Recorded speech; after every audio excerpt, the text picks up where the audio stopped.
Nem Jane Austen, nem Agatha Christie agradaram todo mundo. Então, acho que ninguém vai agradar, né? Eu recebi um livro da Gislaine Oliveira e é sobre este livro que a gente vai falar hoje, que tem por nome Os Sonhos de Rita. Se vocês ouvirem um cachorro latindo, é o cachorro do meu irmão que está latindo, e ele tá latindo muito hoje porque ele tá doente, então desculpem, mas talvez a gente vai ter algumas interferências aí no vídeo. Se eu estiver olhando um pouco aqui é porque eu tô olhando as minhas anotações no notebook. Então a Gislaine me mandou o livro dela e eu li super rápido, não é um livro difícil de ler, mas eu não gostei muito do livro. Eu não gostei do livro. Eu vou dar os meus motivos e vou explicar porque eu não gostei, mas eu já conversei com a Gislaine, ela sabe que eu não gostei, e aliás ela é um amor, porque eu achei que ela talvez fosse ficar meio assim por eu não ter gostado do livro, mas eu achei ela uma pessoa super madura e super consciente. Aliás, ela fez um vídeo sobre resenha negativa que ficou muito legal, e eu vou deixar o link aqui embaixo pra vocês se vocês tiverem a fim de assistir o vídeo dela sobre resenha negativa. É muito interessante a gente ver essa visão e a gente adquirir essa consciência. Eu achei bem bacana o jeito que ela expôs a ideia. Eu vou contar primeiro a sinopse da história. A Rita ela é uma garota de 17 anos que ela tem um dom. O dom dela é que ela tem sonhos sobre o futuro.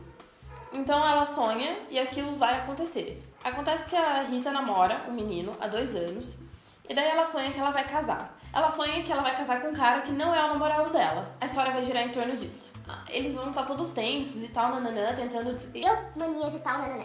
E tentando descobrir como dar um jeito nisso e tal, porque ela gosta muito... Ela ama o namorado e o Felipe, que é o namorado, ama ela de volta. Até que ela sonha com o rosto do menino. E chega um menino novo na escola, que por acaso é este garoto, é o noivo da Rita. E ele chama Thiago. A história vai girar em torno disso, da gente tentar descobrir com quem a Rita vai ficar. Uma coisa é que eu achei que a narrativa ela começa bem dura. Tipo, parece que ela não tá fluindo. Eu tive um pouco de dificuldade. No começo do livro eu não queria continuar lendo. Eu tava até pensando em abandonar a leitura. Mas primeiro, que não se abandona a leitura quando você precisa fazer uma resenha. Regra número 1 da vida de uma pessoa que faz resenhas de livro. Segundo, que eu odeio abandonar leituras. Eu acho que eu preciso chegar até o fim do livro, eu preciso saber o que vai acontecer no final. E se o autor me surpreender? Mas conforme foi passando, eu percebi que parece que foi soltando mais a narrativa, parece que ela ficou mais fluida. Mas no começo eu senti essa coisa um pouco dura, parecia meio artificial. Mas depois eu senti que a coisa foi indo melhor. Com tanto a diagramação e erros ortográficos, que eu costumo ser muito chata pra isso, eu achei que a revisão do livro é muito boa. Eu não achei quase nada de erro no livro, tipo, quase nada mesmo. Então eu achei que a revisão foi muito bem feita. E eu acho isso muito importante no livro, porque eu me incomodo demais com revisão mal feita. Já falei isso aqui várias vezes. No começo, o livro ele tem uma marquinha assim no canto. Eu li o e-book, então eu não tenho nada físico aqui pra mostrar pra vocês. Eu nem sei se ele tem físico, pra falar a verdade, mas eu vou deixar os links aqui embaixo, vocês já sabem. O livro ele tem uma marquinha, tipo uma marca d'água, assim, um desenho, um grafismo no canto, na borda da página. E no começo eu me incomodei, porque eu ficava toda hora olhando pro grafismo. Em vez de prestar atenção no livro, eu ficava olhando pro grafismo. Mas depois que eu já tinha acostumado com o grafismo, aí eu fui também aderindo ele à minha visão e parei de me incomodar com isso. Mas vou admitir que no começo eu me incomodei um pouco. A primeira coisa que eu não gostei do livro é a relação dos adolescentes com os adultos. O jeito que a Rita fala com a professora, o jeito que a Rita fala com o pai dela, o jeito que o Felipe fala com a mãe dele. Eu achei que essa relação tem muita falta de respeito nessa relação. Da Rita dos adolescentes com os mais velhos. Pode você me achar meio antiquada? Talvez eu seja, não sei. Mas eu achei que é uma coisa assim, que é um mau exemplo. Eu acho que eles tinham que ter mais respeito no jeito de falar. Parece que às vezes eles tratam como se fosse uma pessoa meio estúpida, sabe? Com um pouco de grosseria. E isso me incomodou um pouco, porque não é assim que eu trato os meus pais, não é assim que eu gosto que as pessoas tratem meus pais, sei lá. E óbvio, quando tem você se estressa, é normal você ter essa coisa assim de ficar um pouco mais nervoso, ter um atrito com seu pai ou com sua mãe quando você era adolescente. Não tô falando que isso não é normal, é normal. Mas tipo, é o livro inteiro nesse atrito. É difícil a gente ver um momento assim, sossegado, onde tá todo mundo falando com respeito. A coisa é mais batendo, assim. Aí você fala, mas o pai da Rita e a Rita, eles não estavam num momento bom, então eles nunca batiam um com o outro. Mas, poxa, e a Rita e a professora? A professora não tinha nenhum problema com a Rita. Então, por que tem esse atrito também de relacionamento com a professora? A outra coisa, que eu não acho um exemplo legal também, é a relação dos dois, do Felipe com a Rita, esse namoro. Os dois se veem todo dia, praticamente todo dia eles dormem um na casa do outro, mais o Felipe na casa dela. Mas eu achei, e eles têm 17 anos, eu achei essa uma relação um pouco doentia, é muito afetada, é demais pra gente de 17 anos. Eu achei muito isso. Eu acho que tem que ser uma coisa mais saudável, mais tranquila, mais desapegada. Eles são novos ainda. Eu achei muito pra essa idade. Eu acho que, pro leitor que vai ler, é um livro infanto-juvenil, eu acho, que é um romance infanto-juvenil. E eles acontece no colégio. Ai, tá difícil. Os personagens têm 17 anos, então imagina um exemplo que eles vão dar pros jovens. Então acho que a gente tem que prestar um pouco de atenção a esse tipo de coisa, no que a gente tá passando no livro. Então eu achei essa relação dos dois chiclete demais. Eu acho que isso pode passar uma ideia errada. A outra coisa que eu achei, mas isso também eu achei no começo e depois eu mudei de ideia. Eu achei no começo a narrativa muito enrolada. Eu achei que ela tava repetindo as coisas e que podia ter avançado um pouquinho mais rápido até chegar onde a história realmente começa. Porque pra mim a história avança com mais facilidade depois que o Thiago aparece na história, que é esse cara, esse noivo que a Rita sonha. Até lá, pra mim, tem muita repetição.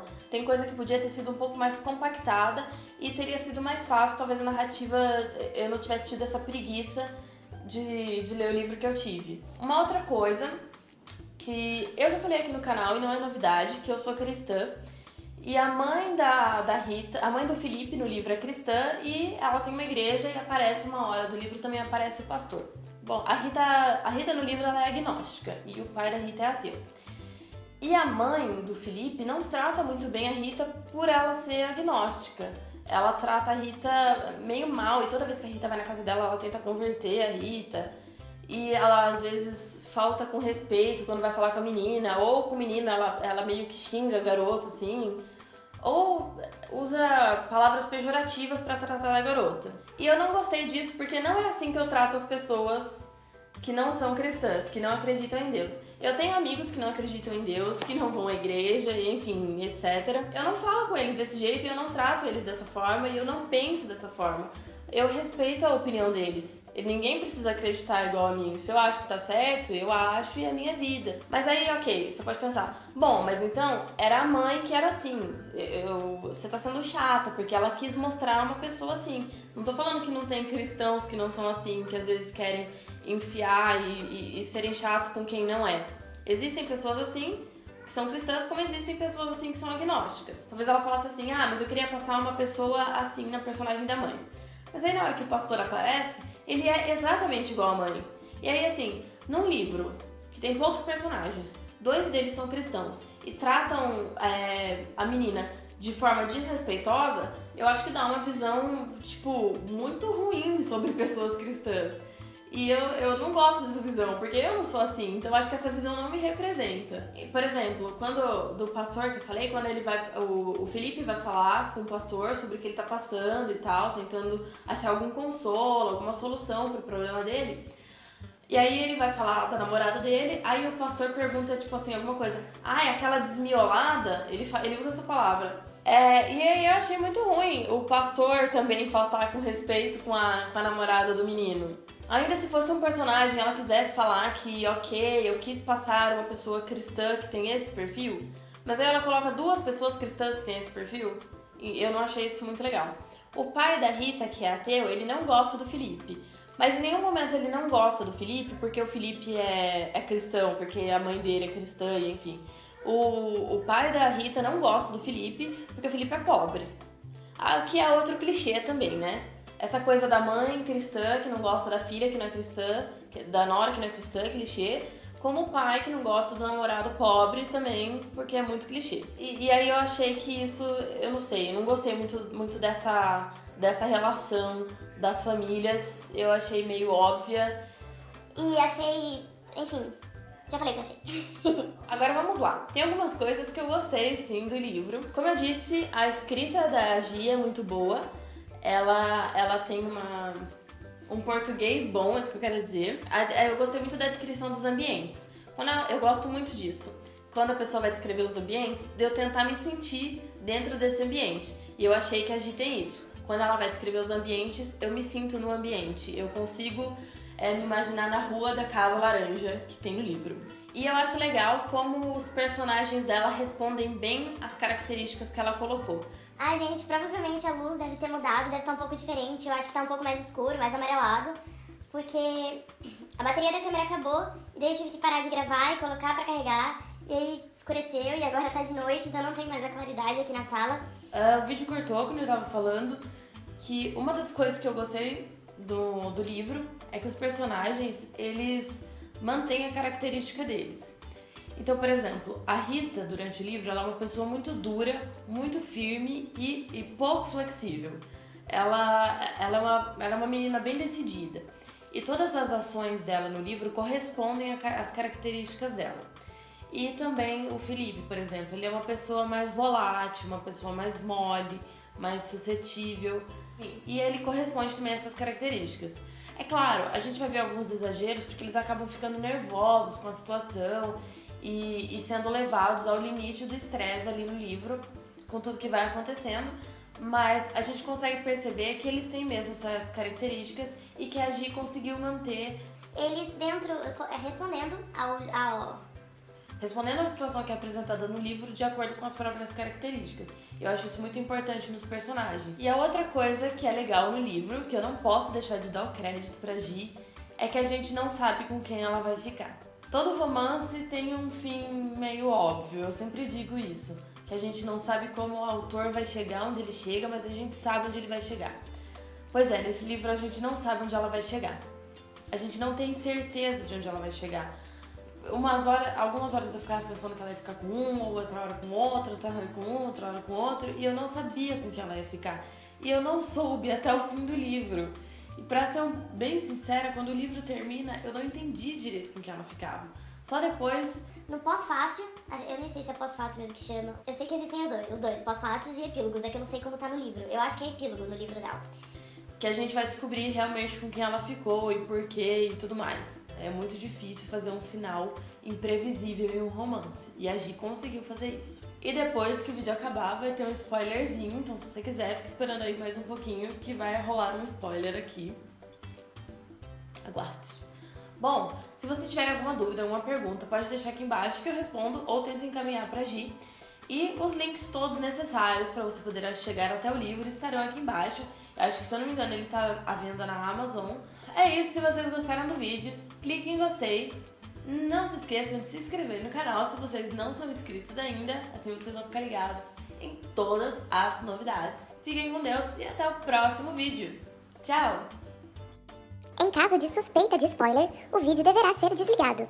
Bom, o spoiler que eu disse que eu ia dar é o seguinte. No fim das contas, a gente descobre que os sonhos da Rita, eles não previam o futuro. Na verdade, os sonhos da Rita alteravam o futuro. Por exemplo, ela queria um namorado mais calmo e mais tranquilo. Então ela sonhou com outra pessoa. Ela sonhou que ela ia namorar, que ela ia casar com outra pessoa. Porque ela desejava que o Felipe fosse mais calmo. Só que a gente não pode mudar uma pessoa. Então ela mudou de namorado nos sonhos. Eu não vou contar com quem ela fica. Eu só estou explicando. Essa é a única mensagem que eu gostei do livro. Dessa coisa assim, o nosso futuro não tem como estar marcado. Ele não tá escrito, destinado, nem nada. A gente faz o nosso futuro.